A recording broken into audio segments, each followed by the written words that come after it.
Okay, so I promised you guys I'd make a follow-up video on the COPPA 2.0 situation as soon as I have it. Well, I've talked to a lawyer, asked the lawyer some questions regarding the situation, regarding the bill, COPPA 2.0, and I have an update, so here we are. Now, real quick, I want to get you guys caught up to speed, right? What is this? What's going on? What am I talking about? Well, back in the 1990s, President Clinton signed a bill into law called COPPA, which was the Children's Online Privacy and Protection Act. I believe it was President Clinton.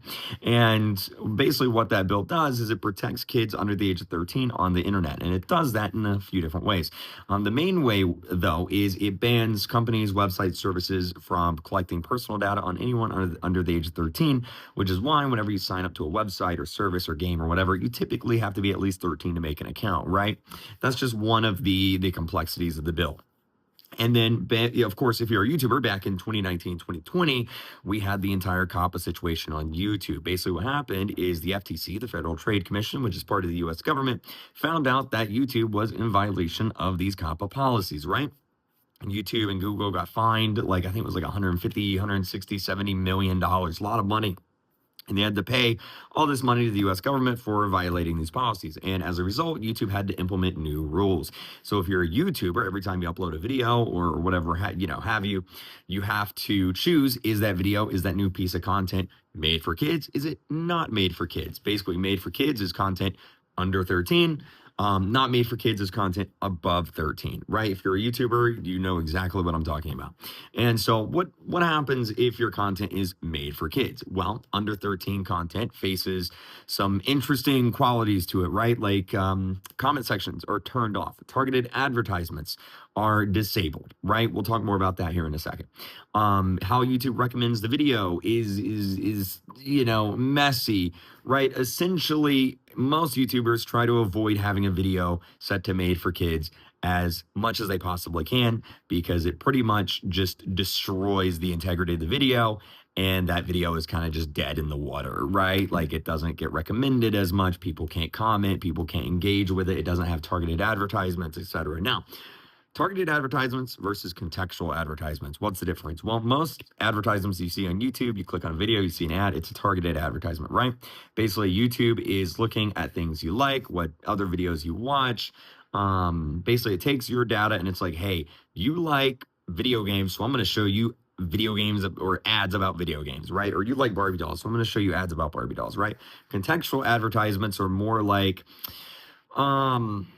best way to describe it, Saturday morning cartoons, right? It's the ads that play, every 5 minutes of a TV show. Everyone sees them. They're not targeted specifically necessarily to your needs at once. Everyone just kind of sees them. They're contextual, right? Now, the reason why YouTubers hate made for kids is it disables targeted advertisements and you only get contextual ads. So targeted ads, which is how most YouTubers earn most of their paycheck, is ads, right? As a streamer, for me, it's a little bit different because I have donations and memberships and, merch and stuff. But a lot of YouTubers don't have that. So it's mainly targeted advertisements, which is how most YouTubers earn their money. Now, if you don't have targeted advertisements and you're only getting contextual ads, well, contextual ads pay way, way, way, way, way, way, way less. I was doing the math back in like 2019, 2020 when all this was going on. And I was looking at personally I think it was an 80% reduction in revenue, right? Some other YouTubers might be a little bit less. Some YouTubers might be a little bit more, right? But like 80% of my revenue just kind of gone like that overnight, right? That's what was at risk. And it's scary. It's a scary thing. Most YouTubers would not be able to afford that, right? Especially if you're a smaller YouTuber. Losing 80% of your paycheck, that might mean you're not eating food this month, or you're not paying your rent this month, et cetera, or you have to let go of these employees. You have to fire your editor, fire your thumbnail artist, whatever it may be, right? So that was the YouTube situation with COPPA. That's, you're caught up to speed now. COPPA 2.0, the difference is it's a new bill that adds on to the old bill, and it extends the age of protections from anyone under 13 to anyone 16 and under.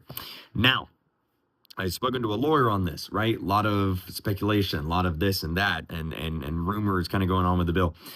Here's basically what's going on. The bill just flat out bans targeted advertisements on anyone under 16. So if the audience of a video is under the age of 16, no targeted advertisements. Flat out ban, no ifs, ands, buts, nothing like that, which is scary because when you think about it, a lot of YouTube content, most YouTube content could fall within that range, right? Fortnite is a 13 plus game. That is within that range, right? Fortnite videos could hypothetically, under this new bill, not have targeted advertisements anymore, right? Minecraft videos, Roblox videos. Shoot, you could even make the argument that Grand Theft Auto has a large teenage audience, which, we know it does. Most people who are teenagers have played Grand Theft Auto. I guarantee you a lot of people who are going to buy GTA 6 when it comes out later this year, probably teenagers, right? So if they really wanted to, right? If the government really, really, really, really, really wanted to, they could probably even make the argument that there's a bunch of teenagers watching GTA content. Therefore, GTA content isn't going to have targeted ads. No targeted ads, huge reduction in YouTuber revenue. And, a lot of YouTubers won't be able to do this anymore, right? No, that's not the only thing. That's not the only thing. Now, I say hypothetically here because the bill is, of course, not completely. It has to go back to the House of Representatives, and there's a whole approval process. So it's not signed into law yet, right? Things can and will change here, but as it stands right now, this is where we're at. Okay. Now, the second thing, number 2, is platforms, websites like YouTube, social media, whatever it may be, they would have to probably, I say probably because the bill is kind of a gray area here. The lawyer said it's kind of up to interpretation on how websites and services interpret this. But websites like YouTube would probably have to implement some sort of age verification service. If you're a Roblox player, you know probably exactly what I'm talking about, right? In order to access certain parts of the website or do certain things or get certain features, you have to upload your photo ID or your driver's license or your student card or whatever it may be to verify that you are the age that you say you are, right?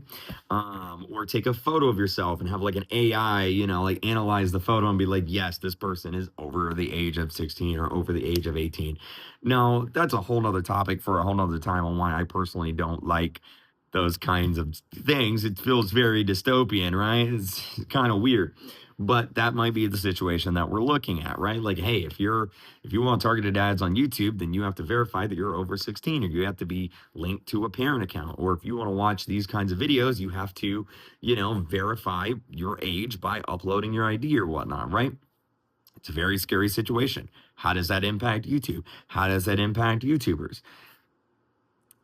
I don't know. We don't know. But that's the situation that we're looking at right now, right? We could be seeing a ban on targeted advertisements, and we could be looking at a situation where, if you want to use YouTube and access, a lot of the site, you have to verify your age.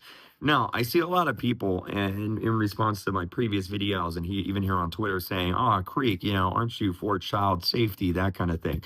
And yeah, I am. Being able to protect children more on the internet is obviously a good thing, right? But I think there's good ways to go about it and there's bad ways to go about it, right?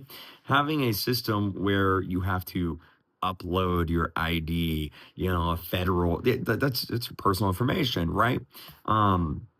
Having a system where you have to upload photo ID, your driver's license to access and use this website or that service. It's what are we doing, man? What are we doing? At some point, it's the parents' responsibility. You know what I mean? This is just my personal opinion at this point, but at some point, it's the parents' responsibility. You know what I mean? If your kid is 16 years old, who can drive, by the way, if you're 16 years old, you can drive, okay? In most places here in America, you can get a job at 16 years old, okay? But for some reason, you have to upload your ID, quite possibly, in order to use YouTube. Tell me how that makes sense, right? Of course, that doesn't make sense, right? There's some common sense ways that we could go about protecting kids online. I don't think flat out banning stuff like this and having the government kind of control what you can and can't watch is really the way to go about it, right? Now, obviously, I'm biased. It's my job on the line. But this is how I feel.